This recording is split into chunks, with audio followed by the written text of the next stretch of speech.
Equestrias Mirage Dream Warriors by myself. Chapter 4.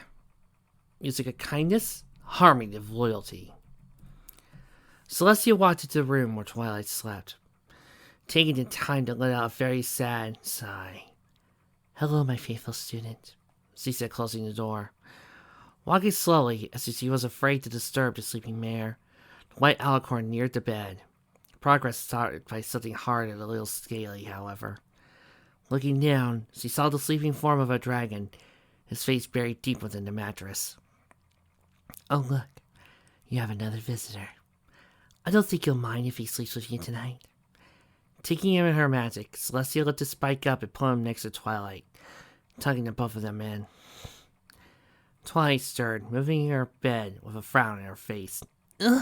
"Celestia!" "Shh.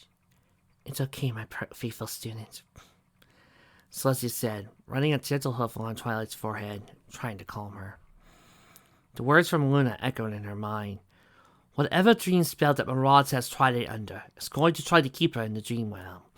Until I can find a way to free her, there should be one of you on guard at all times. This way, she'll have a link back to the real world and a reason to keep fighting. Celestia let out a small sigh as she looked in the mirror in bed. You know, seeing you like this makes me think back when you were a little filly. Sometimes you were so homesick or scared of imaginary monsters, you would run into my room, begging to sleep next to me. Of course, I would let you and help chase the monsters away. I would tell you that there were no real monsters in the castle, that it would be all right, and then you would fall asleep under my wing. The white alicorn smiled at Twilight. Then you grew up and became capable of chasing away monsters all on your own. You know what gets me? There'll be people out there who'll see that sentence and immediately think of incest or pedophilia. To those of you, get a life. Twilight moved a little on her bed, moaning softly. "Celestia, Mother." Celestia pulled back and lowered her head. "Want to know a secret?" she asked, lowering her head to whisper in Twilight's ear. "I'm jealous of Velvet. Why? Because she had you and could call herself your mother. Ever since sunset, I told myself never again. I would never get that close to a student again. But then you somehow broke that promise. Somehow, you wormed your way into my heart and became a member of my family. On the day you ascended, I told myself I could never be more proud of some pony I call my daughter. And now," tears tried to fill her pink eyes, "here you are again. Still that same filly that needs me to chase away the monsters. Wanting that wing to protect you. But I can't. I can't save you when you need me the most." "Sister," asked Lynn as he stepped through the door. "Shining Alma and Cadence are here to take over the next watch." "Right. Send them in," Celestia said, wiping away all evidence of her tears from her crying earlier. After watching Cadence and Shining Armor walk into the room, Luna followed Celestia out into the hallway. "Sister, if you wish to cry, you could do so now. No one is around to see it," Luna said, walking over her sister. "No," Celestia said plainly. "I must keep a straight face and be strong for every pony, no matter how hard the pain is." "This is hurting you, isn't it?" asked Luna. "I only felt this useless one other time," Celestia said, looking into Luna's direction. As she walked to a window to overlook the garden, as she watched the ponies milling about, she looked off into the city. "How goes your little plan?" "My personal student should be arriving to pick out the first member of the team in just a few moments," Luna said, a soft smile on her lips. Trixie walked along the hallway of the Caroline apartment, unsure how to approach the pony for this mission. Looking down at the manila envelope she carried with her, she reread the name and looked back at the apartment number. "I do hope Luna's right about this." Reaching back, she gave the door a light few taps. Yo, I'm coming, said a tired, exhausted voice from within the room. Upon unlocking the door, the occupant revealed herself. Yeah, what the— Oh my gosh, it's Trixie! Oh, this is so rad! Trixie looked back at the white unicorn with a little bit of shock before smiling wide. So, Trixie takes it her name and her exploits have reached all the way here at Canterlot. That's become so famous he is known even in places of high regard as this. Well, I don't know about that. I just take your shows whenever we happen to play in the same town. I think they're totally awesome. I mean, the way you cast all those illusions, those wild spells of yours, or some of those really great tricks of yours, the frazzling unicorn said, her red eyes opened wide in excitement. So, what brings you here? Trixie, for the moment, too caught up in praise and adulation, had to shake her head into the real world. Trixie was wondering if she could talk to your roommate. Is Octavia Melody around? Oh yeah, sure, the unicorn said before turning around to yell, Hey, yo, Tavi! There's a really awesome visitor here for you. Well, don't stay out here too long. Come in, the unicorn said, leading Trixie to the room. Why, no. What did I tell you about yelling in the apartment? I was in the kitchen. You did not need to— Oh! The grey-haired pony said, looking at Trixie. Hello, miss. I apologize for my roommate's loudness. It is no problem. The great and powerful Trixie is always glad to have such enthusiastic fans. Trixie said with a flare, before turning to look back at Octavia. However, Trixie still needs to talk to you. May we sit down? Sure, follow me, Octavia said, guiding Trixie to the living room of the apartment. Privately, if you don't mind, Trixie said, looking at Vile. Hey, anything you gotta say to Tavi, you can say it around me, Vile said. Vile, please, Tavi accepted. If you do, Trixie will tell you how she did the fireball card trick without her horn, the blue unicorn offered. Oh, sweet! Vile says he walked down the room and turned on her headphones. So, what is so important you need to talk to me in secret? Asked Octavia.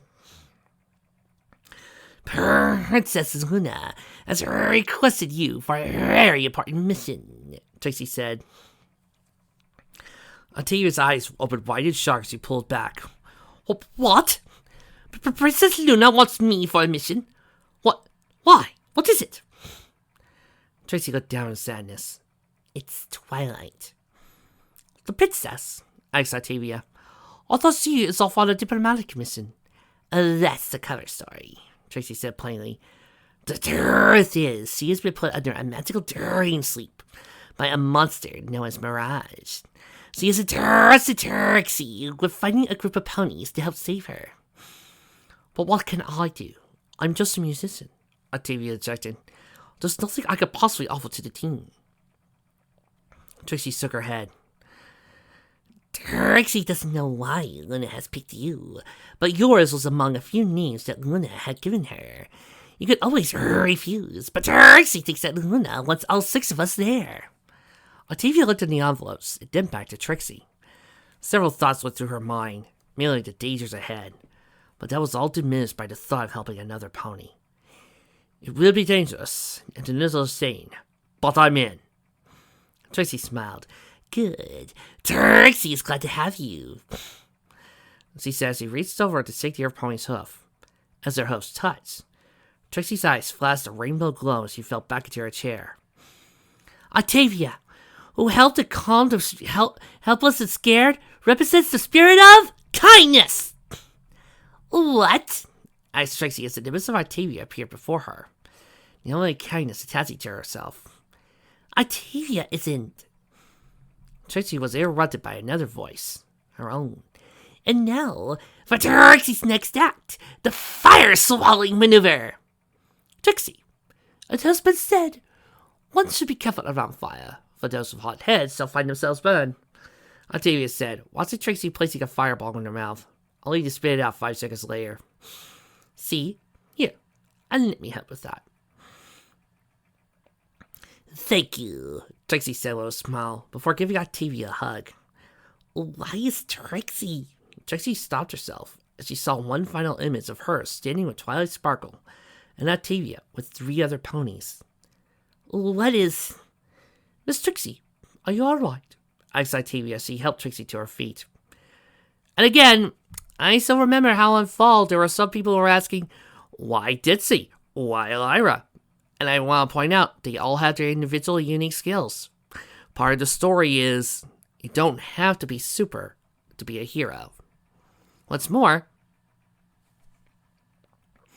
it was all about this. Connections.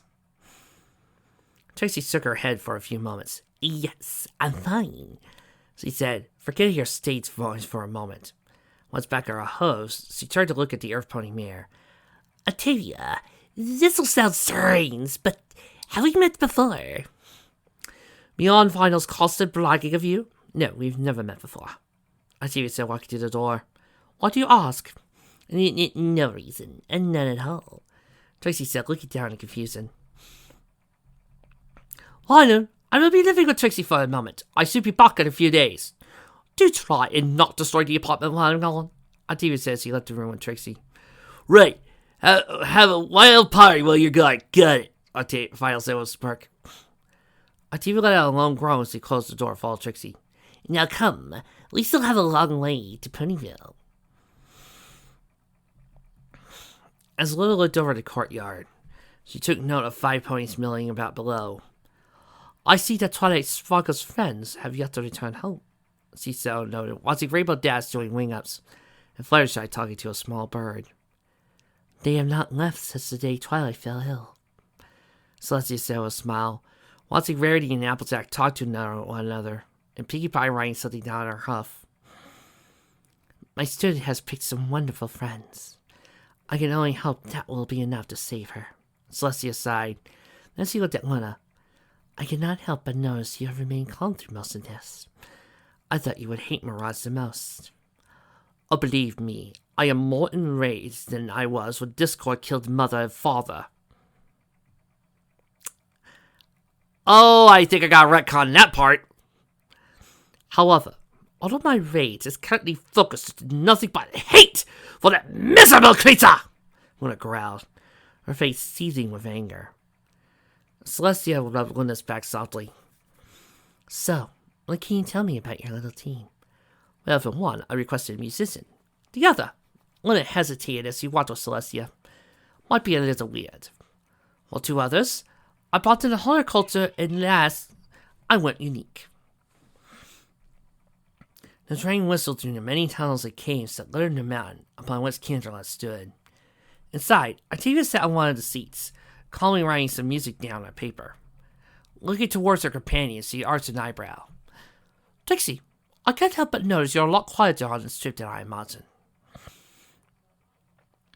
Trixie saw her head up for looking at the documents that she kept. Oh, Trixie's busy looking over the profiles of the other mares that we are to get. Trixie's unable to figure out why Luna has picked these 5 ponies to aid us. Trixie did look to Octavia. If Trixie may ask, why do you hang around that loud and wild DJ? You two seem so different. Octavia pulled away her paper and smiled softly. If that isn't the question of the whole year. If you pardon the cliche, I felt like I've known the girl for my entire life. We met because her brother and my sister liked each other. Really liked each other. Oh, Trixie said, nodding understanding. Well, sometimes my sister would take me along with her on some of her dates, and Vinyl's brother would bring her. That's how we met, when we were just 10 years old, Octavia said with a smile. And you two became fast friends, asked Trixie. Oh no, I thought she was a nutcase, and I would dread seeing her when I came over. But after a time, things changed. She put her pen onto Trixie. She began to make me smile, and I never knew why. Somehow I began to anticipate her antics, her insanity, her ability to think outside the box, and so much more. What changed? Octavia sighed and smiled softly to herself. I guess, over time, I began to appreciate all of her loudness and rudeness. I began to realize there was something more to my and the unicorn's relationship than I realized. What was that? Trixie questioned. That she was my friend because she genuinely liked me. She wasn't intimidated by my class and my snooty ways. She just wanted me to live. The grey pony chuckled. All the time I thought I was better than her. Now she was beneath me and I didn't need her. She would see me as another friend. Then I saw what she brought into my life. All of her loud antics, her madness, everything that would help me see things in a different way. I would become inspired by all the things she would show me. Make my life just a little more exciting. Trixie guesses that sometimes it takes time to realize why you're friends with somebody. A soft sigh escaped Trixie's lips. I get to know them. I'll get used to them. Octavia said with a smile. What do you mean? Trixie asked. When I began my story, you were on the other side of the car. Now you're sitting next to me. Octavia smiled. Well, Trixie just wanted to hear your story better. Trixie chuckled. I see. Octavia retorted. No, it hasn't always been pleasant. She does wake me up rather rudely. Trixie feels your pain, Trixie said. One time, she had to put her wagon next to a rock show. She is certain after that week, she is currently deaf in one ear. Oh, really? Octavia said, leaning to Trixie's ear, whistling in it. Trixie heard that. Trixie smirked. I guess you were wrong. Octavia chuckled, making Trixie chuckle in response. So it went on for the next few hours as the train rolled on. The magician and the player talked about their lives and history, talked about their close friends and how they came to have the jobs they currently have. And soon they reached the station. Come on, her house isn't too far away from the station, Trixie says he led Octavia down a few blocks to a small little house. Not a bad little place, Octavia said, looking at the name on the mailbox. Heartstrings. Why does that name sound familiar?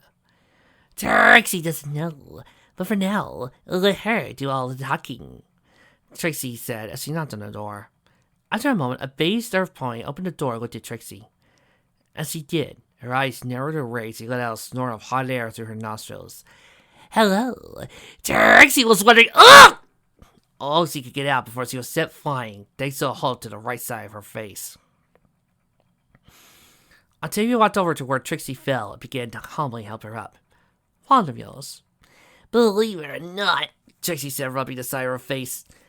That wasn't the worst reaction that Trixie had when somebody met her for the first time.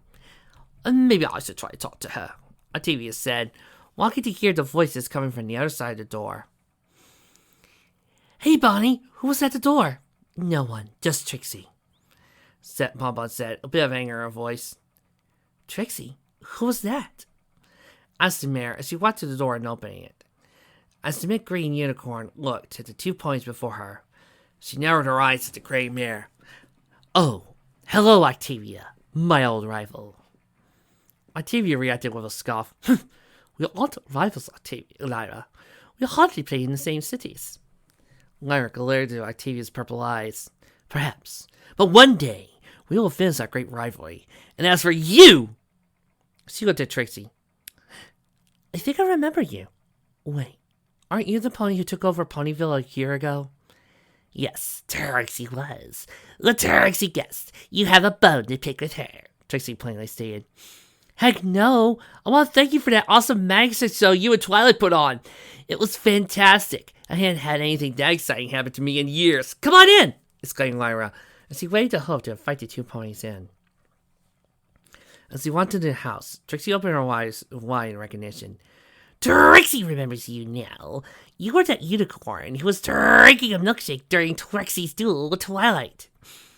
Yes, Bonbon sighed as he walked towards the kitchen.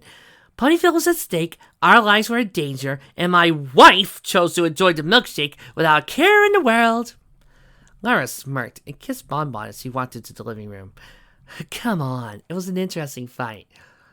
And besides, Twilight had a hoof on it. It didn't seem that big. Bonbon let out a growl and shook her head. Look, I gotta make some candy for work. You can have a talk with the Mad Mare. Sure thing, sweetie, the green unicorn said, smiling as he walked to her couch and sat there. So, what brings you here? Trixie looked up at Lyra. The princess has chosen you for an important mission. She has decided that, due to something unique about you. You had the appropriate skills to help us.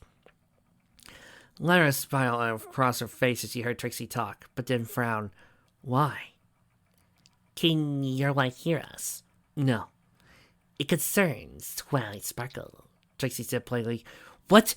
Twilight's in trouble? I knew it! I told Bonnie that Twilight was on no diplomatic mission. It was then the other main six would have gone with her. We would have seen a train pass us by, Lyra said, putting her up to her chin. Wait, how did you figure out what happened to Twilight? I saw Tavia. I'm kind of a fan, Lyra said sheepishly. I mean, who wouldn't be? Top of her class in almost everything. Celestia's personal student. Smart. Seen more mythological creatures than I even thought of. I always dreamed of meeting her and becoming her friend, but I was always too shy to do anything about it. Heck, it's why I lived in Camelot to live in Ponyville. Well, that and... Her visit turned to look at the kitchen where Bonbon was working. Other reasons. Is to help her? Count me in. Trixie smiled. We are happy to have you, Lyra. Trixie then reached over and sank to Mare's hoof. As her host touched, a rainbow shine went over her eyes as she was flung back into the couch. What happened? Where's Trixie? She asked, looking around to find herself in a deteriorating castle. Is that me? Her eyes caught sight of her standing before a fiery Celestia, while beside her stood 5 ponies. Loyalty. That is who I am, called Lyra, a smirk on her face. But Lyra isn't... Her thoughts were re-entered by changing to a field, where she and Lyra sat on a blanket. Okay, I give up. Why did you invite me to this place alone? Asked Trixie as she drank some of her juice. Because today is probably the best day of my life, said Lyra. Trixie let out a small chuckle. And what would that be? Lyra smirked. The day I met you, and you became my friend. Really? You find that important? Trixie asked, smiling. Well, yeah, said Lyra, smirking. You've gotten me here, reunited with my mare friend, and probably put me on some crazy adventures. I don't think I could thank you enough. Well, of course. I mean, after all. Trixie's eyes shot with realization. Wait a moment. You mean that Trixie's friendship is the third on your priorities? To be fair, the love of my life agreeing to my engagement is a little more important. The unicorn was interrupted by a kick to the face, as thrown by Trixie. And then having your face clean, asked Trixie, only to get hit by some cake by a smiling Lyra. Is Trixie and that unicorn friends? Asked Trixie as she watched the world turn black, only to be replaced by images of 6 mares before her. One of them was Lyra, a familiar necklace around her neck. The element of loyalty. But Lyra isn't loyalty here.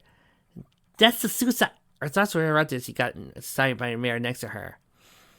It can't be. No, Trixie said, walking to the center of the group, only to see her with an all too familiar crown atop of her head. The element of magic? Trixie? Hey, Trixie, you okay? Asked Lyra, shaking Trixie for a moment. Yes, Trixie's okay, said the blue unicorn, looking up at Lyra. Have we ever met before? Lyra chuckled. Trust me, if we ever met before at the school, I think we would have become fast friends. Turning away to the 2 ponies, she walked to the kitchen. I'll talk to Bonbon and join you gals in a bit. Smiling, she draped her hose over Bonbon's shoulders and kissed her cheek. Hun, I got a very important mission from Luna. I gotta go. Not turning to face her wife, Bonbon sighed and rested her head against Lyra's shoulders. Just promise me you'll come back from this one alive. You know I worry about you whenever you go on these mission expeditions of yours. Lyra kneed and kissed her lover's cheek. Yeah, I know. Maybe when you meet the princess, you could talk to her about, the base earth pony said, rubbing a hoof along her stomach. I'll see, sweet fangs, Lyra said, before walking out the door after the 2 mares. So, when do we leave for Camelot? Not yet, Trixie said, looking at her 3 envelopes. We still have 3 more stops to make. Maybe in the meantime, I can see why I've been getting these visits that late. Hey kid, it's me, Shining Armor said, rubbing his hoof through her mane. When I asked you to stop saving my hide so often, I didn't mean it like this. I wanted you to be awake and alive to do it. Please, Twilight, I need you to make it through. Because he looked at the pink alicorn next to him. There's something we need to tell you, Kane said, finally softly. Yeah, Kane's is a little bit pregnant just a wee bit earlier than Canon. Hey, I didn't know we were actually going to get one. Figured the writers probably were going to catch up sooner or later. Yeah, that was one of the big things I wanted to do with this story. If you're a fan of the channel for long, you'll remember that Trixie's team has some members of the Luniverse plus some members of the Manhattanverse. I chose this because I wanted to, well, celebrate the multiverse. I wanted to celebrate the other universes. Similar kind of like the idea behind Fall. I wanted to show that for all of Miken's cheering and, oh yeah, my characters are so stronger, that all of his characters are nothing compared to what we fanfic writers did. Here, I wanted to celebrate the different universes that the fanfickers have created. All the different varieties and all the different Alt-6 verses. Kind of like what I've been reading with one of my friends on Discord. It's been looking really interesting. And I also wanted to play around with that idea. To continue to show that never underestimate your fellow mayor or person. There could be something more to them. And they can offer help in ways you may understand. But there's also a moral to all this that I want to get to later on. But that'll be for the next chapter. See you then.